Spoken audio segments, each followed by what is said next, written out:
닥터 윤입니다. 오늘은 다양한 종류 암에 활용할 수 있는 이리노테칸에 대한 이야기를 나눠보도록 하겠습니다. 이리노테칸은 원래 대장암, 폐암, 위암 이런 종류 암들에 많이 쓰였던 항암제인데 요새는 복합제로 활용되면서 이루 말할 수 없이 다양한 종류 암에 다양하게 활용을 하고 있습니다. 항암제가 한 가지 약이 여러 종류의 암에 듣는다는 이야기는 항암제가 특정한 경로를 통해서 좁은 영역을 집중 공격하는 그런 종류의 약이 아니라 온 몸에 전체적으로 다 산발적인 공격을 하는 그런 종류의 약이라는 걸 의미하기도 하고요. 그러면 거꾸로 우리 온몸이 다 두들겨 맞기 때문에 부작용도 제법 나타나는 그런 종류의 약이라고 생각하시면 됩니다. 이리노테칸은 다른 약들처럼 단독으로 쓰이는 경우들도 많이 있는데요.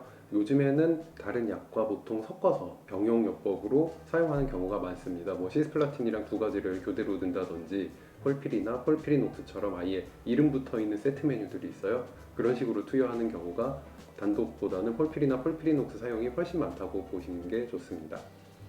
그래서 이리노테칸 같은 경우에는 맞으시는 분들이 아마 이 영상 찾아보신 분들도 폴피리나 폴피리녹스 맞으시는 분들이 안에 들어있는 항암제들 찾아보다 오시게 된 경우도 많이 계실 거라고 봅니다.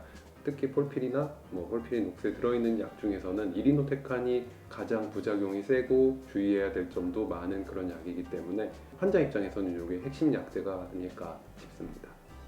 이리노테칸은 이제 아무래도 좀 독성이 세요. 그러다 보니까 혈관에 잘 맞아서 들어가면 다행인데 그렇지 않을 경우 여기 맞은 곳에 수퍼 일어나거나 그런 경우들도 생기는 그런 약입니다. 물론 대부분의 병원에서 이제 혈관 밖으로 약이 흘러나가게끔 놓는 경우가 굉장히 드문 일이긴 하기 때문에 별 문제가 일어나지 않지만 만약에 맞는 도중에 붓고 아프고 혹은 이상한 느낌이 들거나 그러면은 빨리 이야기해 주셔야 되는 약 중에 하나입니다. 다른 약과 마찬가지로 이리노테칸도 부작용이 비교적 세게 나오는 약입니다. 그리고 환자분들도 그 사실을 어느 정도 알고 계신데 시스플라틴이나 아니면 독소루비신이나 이런 센 약들을 맞을 때는 병원에서 항암제고 생각하시는 것만큼 부작용이 있을 수 있습니다. 이런 이야기들을 많이 해주시는데 특이하게 이리노테칸 같은 경우에는 병원에서 맞을만 해요 이런 식으로 이야기하는 경우를 종종 보았습니다. 이게 그렇게 맞을만한 약이 아니기는 한데 환자분들 사이에서는 약간 악평이 좀 있는 그런 종류의 약입니다.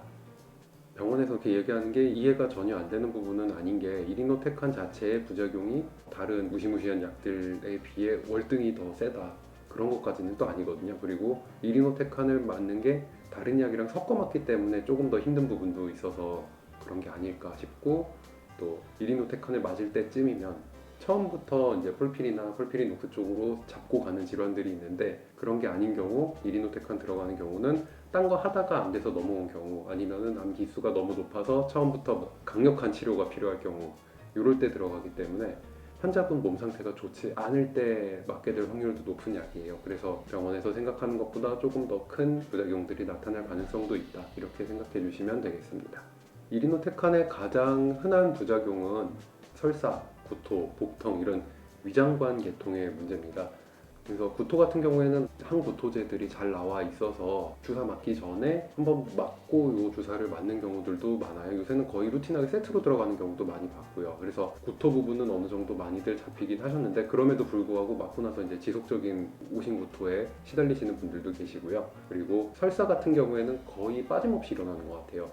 급성으로 맞은 직후부터 나타나는 좀 심하게 오고 그 뒤에 잦아드는 분들도 계시고 아니면은 항암이 다 끝나고 나서 완전히 회복기에 올 때까지 그냥 계속 설사하시는 분들도 많이 계시고요. 이런 위장관 쪽 문제는 당연히 구토 설사가 있으니까 배도 많이 아플 거고 아니면 거꾸로 배만 심하게 아픈 분들도 계시고요. 굉장히 힘든 증상으로 특히 위장관 증상으로 고생하시는 분들이 많은 약입니다. 설사 같은 경우에는 음식 관리를 좀 해주시는 게 좋아요. 항암하거나 할 때는 잘 먹고 잘 흡수하고 잘 쉬고 하는 것들이 굉장히 중요한데 이런 위장관 증상들은 먹는 거를 크게 방해하고 설사 같은 경우에는 수분 손실도 많고 먹은 게 잘 흡수되지 않는 경우도 있고 그리고 요거 때문에 잘 먹지도 못하고 해서 길게 봐서 굉장히 큰 손해가 되는 경우들이 많습니다. 그래서 보통 항암제들 같은 경우에 맞고 나서 부작용이 제일 심해지는 시기가 맞고 나서 한 3, 4일 정도 그맘때쯤에 이제 확 나빠지기 시작해갖고 일주일쯤 됐을 때 그때부터 쭉 회복을 하는데 이 설사 부작용 같은 경우에는 그냥 있는 분은 거의 치료 전체 기간 동안 쭉 와 있는 경우가 많고요. 그렇기 때문에 계속 몸의 수분과 전해질이 부족하지 않도록 잘 챙겨주시는 게 중요합니다. 이 부분은 뭐 이온 음료를 드신다든지 보통 많이 하시는 게, 아니면 뭐 주스 같은 걸 드신다든지 많이들 해주시는데, 뭐 아주 틀린 방법은 아니지만 설사가 심한 분들 같은 경우에는 이온 음료도 위장에 자극이 될 수 있어요. 그래서 염도와 당도가 너무 진한 게 들어오기 때문에 그걸 많이 희석된 형태로 드셔주시는 게 좋습니다. 그래서 물에다가 소금이랑, 그냥 소금을 먹기가 힘들면은 레몬즙 같은 거 조금 넣어서 향을 낸다든지 이런 식으로 해주는 것도 한 가지 방법이 될 수 있고요. 자세한 만드는 방법이나 이런 거는 저희 연구소에서 낸 암 완치 로드맵 서적에 자세히 적어두었으니 한번 찾아보시면 좋을 것 같습니다. 그리고 이제 복통 같은 경우에도 만약에 이제 맞고 복통이 온다 그러면은 빠르게 병원에 가시는 게 좋습니다. 뭐 복통 자체가 쉬운 증상이 아니에요. 그러니까 다른 의사 선생님들한테 어떤 증상을 환자가 호소했을 때 가장 어렵습니까? 라는 질문을 하면은 의사 선생님들이 제일 많이 이야기하는 게 복통이고요. 그 다음이 두통이에요.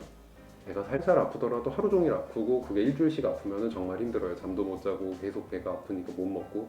복통이 심한 분들은 어지간한 진통제, 진경제 이런 것도 안 듣고요. 배를 자꾸 떼굴떼굴 구르게 아픈 게 며칠씩 지속이 됩니다. 거의 마약성 진통제 같은 거를 써야 되는 경우도 생길 때가 종종 있습니다. 그래서 복통이 어떻게 보면 참 별거 아닌 듯 하면서도 굉장히 어려운 증상이기도 하고요. 그래서 배가 아파요 그러면은 굉장히 막막해요. 의사 입장에서는. 굉장히 다양한 원인으로 배가 아플 수 있어요. 항암제를 맞고 배가 아프면 그냥 약 부작용 때문에 아픈 거니까 그냥 참으세요 하면 안 되는 게, 약 부작용으로 뭔가가 이상이 있으니까 배가 아픈 거거든요. 근데 어떤 이상이 어떻게 있는지를 찾으려면 굉장히 많은 정보들이 필요해요. 뭐 피검사를 한다든지, 심각한 문제가 의심이 된다면 뭐 내시경을 한다든지 CT를 찍는다든지, 뭐 다양한 종류의 검사들과 증상을 종합을 해야 이게 왜 아픈지가 나오거든요. 그래서 그냥 우연히 있던 담석이 항암제 시기와 맞아 떨어졌다든지, 아니면은 약 때문에 뭐 위장관에 큰 염증이 생겼다든지, 뭐 그것도 아니면은 뭐 그냥 단순한 경련성으로 조금 복통이 지나간다든지. 그래서 복통이 있는 경우에는 꼭 병원에 가갖고 체크를 하고 치료를 같이 해나가는 게 좋습니다. 그래서 다른 부작용들은 뭐 뭔가 조금씩 대처해 나가면서 할 수 있는 부분들이 있는데, 복통 같은 경우에는 너무 가볍게 보고 그냥 참으면 넘어가겠지라고 하시면 안 됩니다. 극단적인 경우에는 항암하는 도중에 맹장이 터져서 배가 아파서 그걸 수술 받으신 분들도 있었어요. 전혀 무관한, 암과 무관한 복통일 수도 있는 거고, 또 이리노테칸 정도 이제 복합제로 맞으시는 분들 정도 되시면 몸이 여기저기가 많이 약해져 있기 때문에 다른 병이 같이 있다고 해서 전혀 이상하지가 않거든요. 다른 병이 아닌지 확인하는 과정, 아니면은 항암 부작용 때문에 뭔가 심각한 문제가 터진 게 아닌지 확인하는 과정은 한 번쯤 지나가는 게 좋습니다. 탈모 같은 경우에 다른 약에 비해서 그렇게 심하게 오지는 않지만 그래도 탈모를 제법 유발하는 약이기는 합니다. 그래서 어느 정도 염두에 두시고 뭐 가발이나 모자나 미리 준비해 놓으시는 게 좋고요. 뭐 머리 빠질 때 머리가 따끔따끔하거나 그러면은 아예 싹 밀어버리면 좀 덜하다는 이야기들도 있고, 실제로 몇몇 분들은 효과도 잘 보시더라고요. 그런 부분 참고해 주셔서 대응해 주시면 좋겠습니다. 기타 흔하게 보이는 가벼운 부작용으로는 이렇게 안색이 초췌해지는, 얼굴이 검어진다는 걸 호소하는 분들이 계세요. 근데 얼굴이 그냥 까맣게 된다라는 느낌보다는 굉장히 오랫동안 병을 앓아서 이렇게 힘들고 초췌해지는 느낌으로 이렇게 흑빛이 되는, 약간 그런 식으로 안색이 확 어두워지는 분들이 계시는데, 이게 약 맞고 다음번 맞을 때쯤 돼서 몸이 회복되면은 저절로 회복이 되고, 이제 완전히 다 끝나면은 그 뒤에는 차차 회복하니까 그래도 비교적 잘 회복하는 부작용이니까 너무 걱정은 안 하셔도 될 것 같습니다. 이리노테칸에 대한 이야기는 여기까지 하도록 하고요. 다음 시간에는 젬시타빈 이야기를 나눠보도록 하겠습니다.